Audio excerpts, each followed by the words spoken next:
But Josh, I just want to help your channel. I'm only trying to help.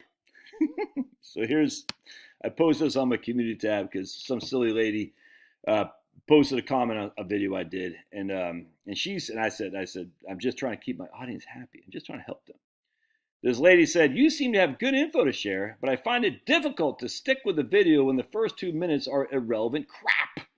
Maybe better planning and editing are needed, she said. Ooh, I said, oh my goodness. So I told her, I said, no, next time I'll let you review my video before I post it. Will that work for you? I mean, you'll have to spend more of your time in your busy day reviewing my videos as opposed to just hitting that fast forward button. But I just want to make you happy. And then my notorious troll here, John, this John says, I've noticed that you have a very hard time with constructive criticism. If someone's not being nasty towards you, then it's very possible they mean well. And then John throws the peace brother in Christ thing. John has never had a good, kind word to say on my channel, ever. And maybe one or two. But look, you see these trolls, they're always negative. Negative Nellies. And so he is being, well, we'll talk about from C.S. Lewis in here in just a second. I'll just share with you because when I read his thing, I said, C.S. Lewis. I could not believe it. So if you're not familiar with Screwtape Letters, you need to get it. Top shelf reading here. I read it probably once a year. I probably haven't read it in over a year, but I need to because it's great. And we're gonna go into. So remember, Screwtape is a tormentor. He is he's training devils in which to basically take human souls to hell, if that makes sense. All right, so in his tutelage is a tormentor, a rookie, if you will, named Wormwood. Wormwood is being trained by Screwtape to convince human beings to sell their soul to devil with the seven sins and all that stuff. It's very, very interesting. So what happens there is Screwtape keeps a running diary of letters back and forth to Wormwood about how Wormwood can do better. So this is chapter 17, and it just totally reminds you of both these people. Silly comments to me. It cracks me up. My dear Wormwood, the contemptuous way in which you spoke of gluttony as a means of capturing souls in your last letter only shows your ignorance. Remember, Screwtape is writing on behalf of Satan to bring people to Satan. And Wormwood is saying, I don't want to use gluttony, Screwtape, uncle. That's boring. I want to use anger, hate, lust. I don't want to use gluttony. And Screwtape says, no. One of the greatest achievements of the last 100 years has been to deaden the human conscience of the subject of gluttony, so that by now you will hardly find a sermon preached or conscience troubled about it in the whole length or breadth of Europe. This has largely been effected by concentrating all our efforts on the gluttony of delicacy, not the gluttony of excess. Your patient's mother, as I learned from the dossier, and you might have learned from Glubos. Glubos is another tormentor who's tasked to get this patient's mom to hell, and he's doing a great job apparently. Is a good example. She would be astonished, one day I hope she will be astonished, to learn that her whole life is enslaved to this kind of sensuality, which is quite concealed from her by the fact that the quantities involved are small. But what do quantities matter, provided we can use a human belly and a palate to produce querulousness, impatience, uncharitableness, and self-concern?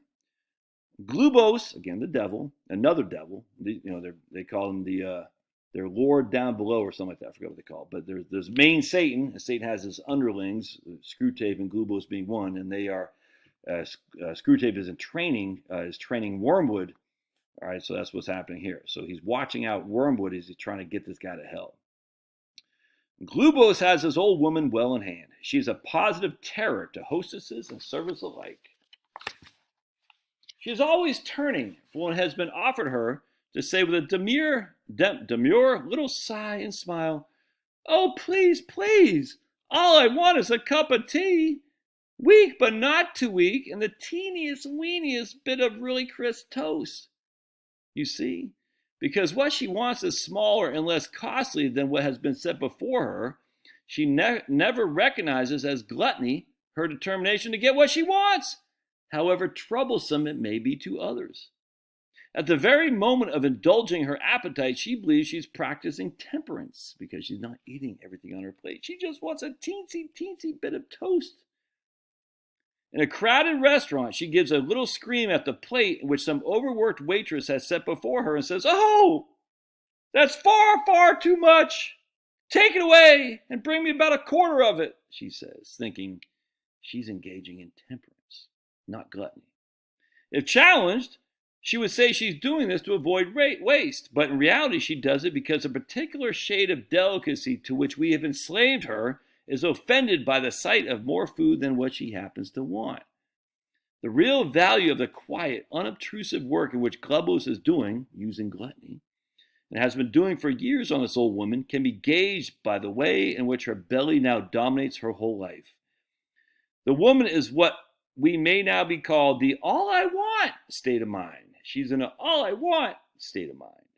All she wants is a cup of tea properly made, or an egg properly boiled, or a slice of bread properly toasted. Kind of like this lady. "I love your content, but all I want is not that 2 minutes of irrelevant crap." And John, "All I want is to try to help you. I just want to help you with your videos." Why you ever say anything positive? But she never finds any servant or friend who can do these simple things properly, because her properly conceals an insatiable demand for the exact and almost impossible palatable pleasures which she imagines she remembers from the past. A past described by her as the days when you could get a good servants, but now known to us as days when her senses were more easily pleased, and she had pleasures of other kinds which more easily pleased her and made her less dependent on those at the table. Meanwhile, the daily disappointment produces daily ill temper. Cooks give notice and friendships are cooled. If ever the enemy, God, introduces into her a faint suspicion that she's too interested in food, a la being a glutton, Glubos counters it by suggesting to her that she doesn't mind what she eats herself, but does like to have things nice for her boy. She's just doing it for her kids. In fact, of course, her greed has been one of the chief sources of his domestic discomfort for many years. He goes on to talk about men. We don't have the same all I want vanity. Males are turned into gluttons with the help of their vanity. But our vanity is that we ought to make ourselves think themselves very knowing about things like food, but having found the only restaurant with a perfectly cooked steak. What begins as vanity can then gradually be turned into habit for men, because we're like, oh, I had a guy I used to work with at USA. Nice. I didn't like him, actually. He came across like a nice guy. He always knew everything. He never was weird, man. He always had something to say, to offer you to better yourself. Not once did he ever have anything that he could fix. It was weird, dude. He was knee deep in the Catholic Church I belonged to, too. I didn't like it at all. Always had something to say. I'll never forget that guy, because I didn't trust him as far as I could freaking kick him. Now, you might say the same about me. Well, Josh, look at who are you? I get it, dude. I'm going on no caffeine. I might be a little bit quick on the trigger. I get it. I try not to be. I'm trying not to be as thin-skinned, but I'm going off caffeine. I'm going to be a little bit quick on the trigger. I don't like trolls who have nothing good to say, though. You see what I'm saying? Generally speaking, we should go back. If you have nothing good to say, then keep your freaking mouth shut. And here's John. This guy never has anything good to say. Let me show you some other people like that. Ron, again, nothing ever good to say. It's not constructive if you're always negative. We call these guys gammas. They're just like, oh man, I'm going to show him I'm so smart. And I don't care. I literally don't care. Then we have this guy right here. If I can find it right here. Lord Meander. The problem with these gammas is that they think they're smart and they're just not that bright. They're not. So Lord Meander said, what is wrong with BLM? I said, because they want to get rid of the nuclear family. He goes, I looked on their website. No, they don't. You're making it up or something. I just said, all right, dude. You're just not a bright person. You're not that bright. You don't take the time to think things through before you comment. And if you ever comment it's negative, you're a troll. You're a gamma. It's okay to shut up. It really is. It's okay to leave.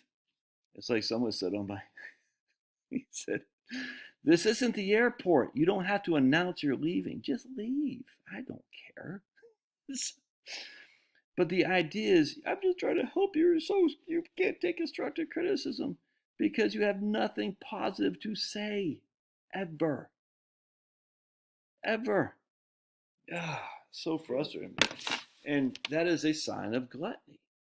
For women, all I want is I don't want to have to listen to 2 minutes of irrelevant crap. Well, it wasn't irrelevant crap to me, or else I wouldn't have said it. All right, sister? And then John says, just like, I know the perfect place to get a steak. John says, I have some constructive criticism for you, Josh. You should listen to me and your channel will be better. I'm saying, dude, I don't care. I do it the way I like it, and I don't edit anything. I just do it. And if you don't like it, go someplace else. I don't care. It's okay. We can still be friends. I just don't care for all I want.